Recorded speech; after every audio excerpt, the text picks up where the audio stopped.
Dek. Mulai. Amin. Kenapa? Sampai berbusa gitu. Sepertinya ada sesuatu yang darurat ya. Dikasih sabun. Itu kan sobat hutan si monyet ekor panjang. Apa yang sebenarnya terjadi? Kenapa mulutnya sampai mengeluarkan busa seperti itu? Tolong sobat otan dong. Pastikan dia baik-baik saja.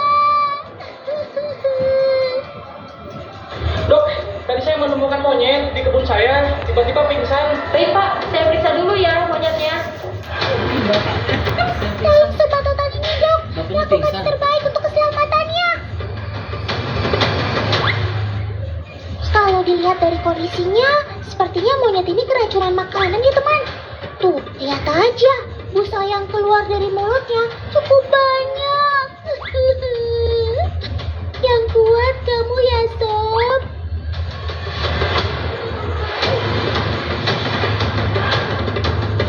Begini nih yang Otan khawatirkan kalau monyet suka berkeliaran di pemukiman warga. Dia suka memakan apapun yang bukan makanan alaminya. Buat teman di rumah, Otan minta tolong banget. Jangan pernah sekali-sekali memberi mereka makanan ya. Emang sih, terkadang kita suka kasihan kalau melihat mereka kelaparan. Tapi Otan lebih sedih lagi kalau melihat mereka sakit seperti ini. Sudah ada pendarahan. Tuh kan, benar dugaan Otan. Pasti si monyet ekor panjang ini keracunan makanan.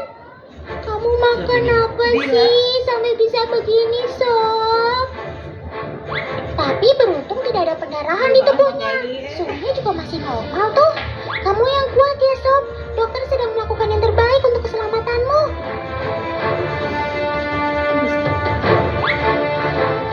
Karena kondisinya yang semakin lemah, akhirnya Sobat Otan pun terpaksa diinfus, teman. Hal ini dilakukan untuk mencegah monyet ekor panjangnya dehidrasi. Jadi bagaimana dok? Kurang. Kita observasi dulu ya Pak. Ketemu dia ke kebun saya. Nah, Sobat Otan harus mendapatkan perawatan intensif di rumah sakit, teman. Dia harus segera diobservasi sebelum mendapatkan tindakan lebih lanjut. Tolong selamatkan Sobat Otan ya, Dok. Lakukan yang terbaik agar dia bisa kembali sehat seperti semula. Kamu yang kuat ya, Sob. Baik-baik di sana. Kamu sudah berada di tangan yang tepat kok. Cepat sembuh ya. Dipiksannya sama ibunya itu. Kan ini punya kepala susu kan. Nah, Anjing satu itu Nah, di Provinsi Banten, teman. Sama kan? Terletak di Kota Serang. Keren nih Banten, punya RS Hewan. Tidak hanya melayani vaksin, tapi berbagai keluhan tentang hewan peliharaan kesayangan kalian juga bisa mereka atasi loh.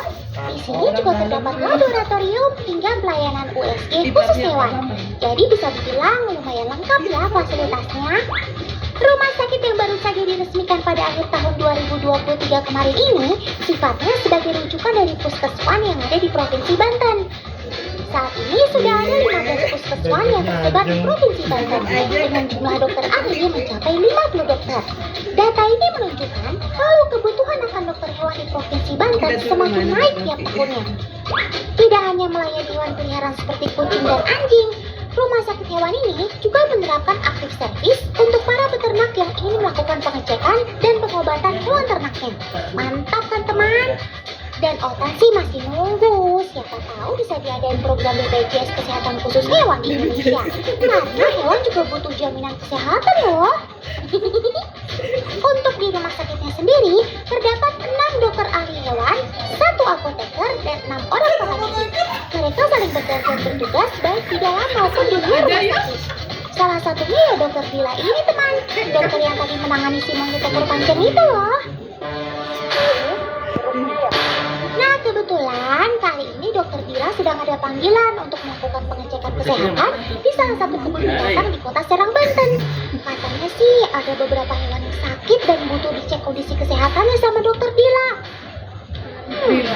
Otan jadi penasaran, kira-kira bagaimana ya cara dokter Dila bisa mengecek hewan-hewan tersebut? Tuh. Oh iya. Nah kan ada beduk yang lagi kurang sehat nih. Yuk kita periksa. Mari Pak. Ayo siapkan alatnya ya Pak.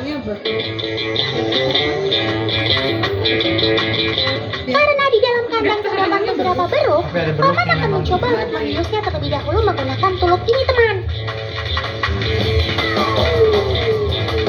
Oh ya. Yalah, kenapa jadi pada maju semua? Ayo cepat minggir, biarkan Paman itu melakukan tugasnya. Maaf. Begini nih teman, beruk itu kan termasuk hewan yang hidup berkelompok. Nah, ketika ada temannya yang merasa terganggu atau terancam, mereka akan berusaha melindunginya dengan cara menghalang-halanginya seperti ini. Kalian yang tenang ya sob, Paman ini bukan orang jahat kok. Paman cuma mau melakukan pengecekan kesehatan sama anak beruk yang satu itu. Yeay, akhirnya berhasil. Lihat, biusnya langsung bereaksi. Kalau sudah seperti ini, kita tinggal minta bantuan sama kipernya deh buat masuk dan mengambil anak beruknya. Ingat, ini bukan kiper sepak bola ya, tapi kiper penjaga hewan. Hati-hati Paman kiper. Untuk mengecek kesehatan hewan, kita harus menggunakan APD lengkap ya teman, supaya semuanya aman. Kalau dilihat dari mata, kuping, dan mulutnya sih semuanya masih normal ya. Nah, kemungkinan luka yang ada di telapak tangannya ini nih yang membuat kondisi anak beruk lemas dan tidak nafsu makan. Lagian kamu habis ngapain sih sob? Kok bisa banyak banget lukanya? Kalau tidak segera diobati kan bisa infeksi. Selain dibersihkan menggunakan cairan antiseptik, luka ini juga harus diberikan cairan khusus agar lukanya cepat kering. Sebutin aja. Karena nafsu makannya juga menurun, alhasil dokter Dila juga memberikannya vitamin agar daya tahan tubuhnya kembali seperti semula. Kalau sudah, dia harus masuk ke kandang karantina dulu ya teman. Sementara harus dipisahkan dari kelompoknya sampai dia benar-benar sehat. Tenang, ini hanya untuk sementara saja kok. Kalau sudah sembuh, nanti juga akan dikembalikan lagi ke kelompoknya. Baju pakai lagi. Nah. Kalau tadi beruknya sudah dokter Dila tangani, sekarang ada juga nih burung unta yang minta dicek kesehatannya.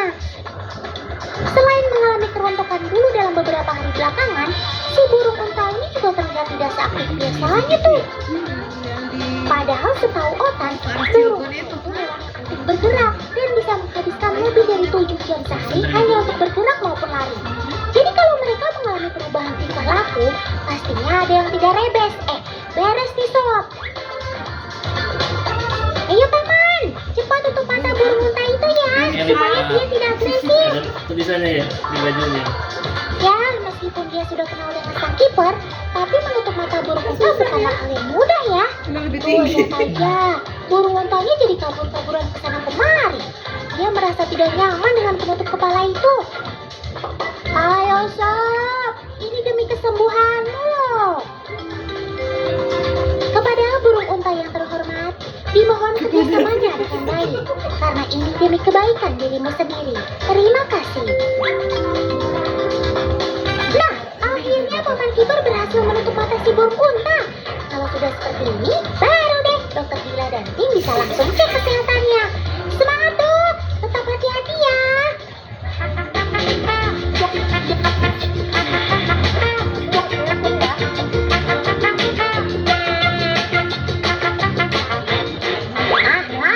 Apa Otan bilang?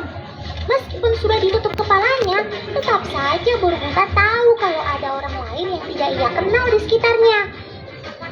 Ya, walau sang burung unta tidak lebih besar dari bola matanya, tapi tetap saja dia sangat peka terhadap lingkungan.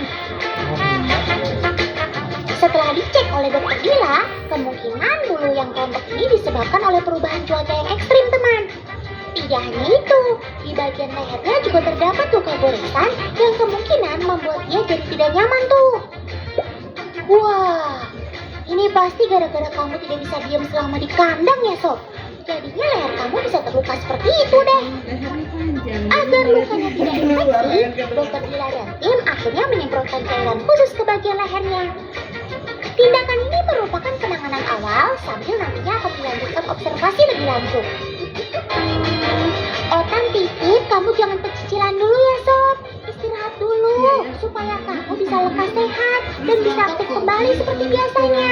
Baik-baik ya sobat hutan semua.